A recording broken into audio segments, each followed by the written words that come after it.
شیطان الرجیم بسم الله الرحمن الرحیم. رونو دوستانو مونږ او تاسو بلکې ټول انسانیت کامیابی الله تعالی پوره دین کې چې پوره دین په مونږ کې راشي، په ټول انسانیت کې راشي، نو مونږ او تاسو به کامیاب شو. چې مونږ په ژوند کې د الله تعالی حکمونه د قرآن پاک کې چې الله تعالی مونږ ته څومره حکمونه کړي چې په هغه باندې 100% عمل وکړو، چې نبی علیه السلام کوم حدیث لیکي چې په هغه باندې 100% عمل وکړو. دې لپاره چې کوم دی دعوت تبلیغ او مهنت ته ضرورت دی. سبا به انشاءالله الرحمن چې زیارت په ورځ باندې شبی جمعې له ټول وطن خلکو ته، ټول امت مسلمانانو ته اپیل کوم چې مونږ به انشاءالله الرحمن چې لوړګي مرکز له 4 بجو نه د ماخستن 7 بجو پورې چې کوم دی بیانونه یو مازدیګر 1 غنټه او بیا یو ماښام ځبسي چې په دې باندې رحمت او سکینه نازلېږي، د الله او د رسول صفت پکې شي، الله حکمونه بیانېږي، کې نبی علیه السلام طریقې کې بیانېږي.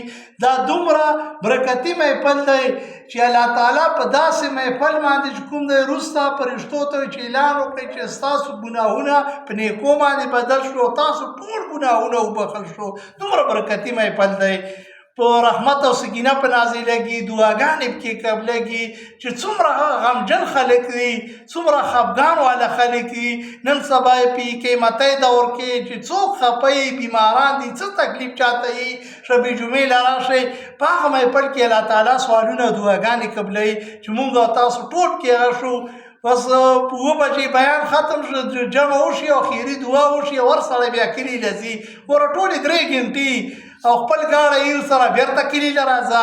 اساتذه کرام دي، علما کرام دي، چې څومره قومونه دي، څومره خلک دي، ټول پیروخیل قوم ته م اپیل کړم چې شبې جمعې له راشئ چې الله تعالی حکمونه او نبي علیه السلام طریقې واورئ.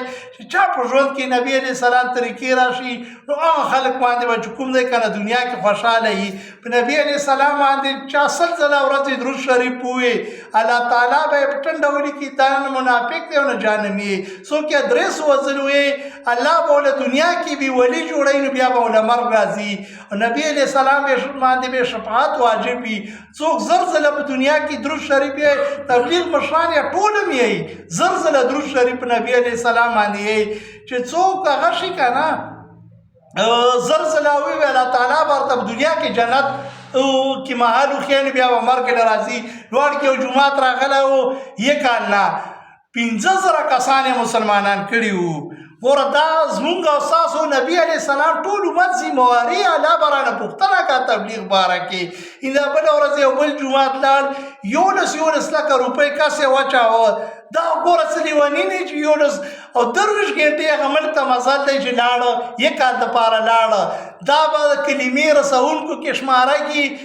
الله تعالی به پیغمبران او صحابه کرام ورته چې موږ خپل کار ذموارۍ سره کړی، خیري به خبره موږ باندې ودرېږي. تاسو دعوت تبلیغ کار کړی که نه؟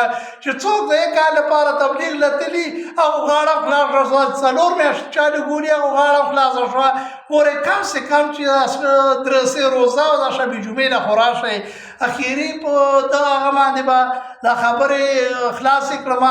رحمان بابا شعر دی چې رحمان داسې بې وقوف سوداګر نه دی چې دین ګټه بدله په دنیا کې. بل شعر یې دا دی چې د مرګ خواري په سر لري رحمانه، یم حیران چې پخوا نه ولې نه مرم. والسلام.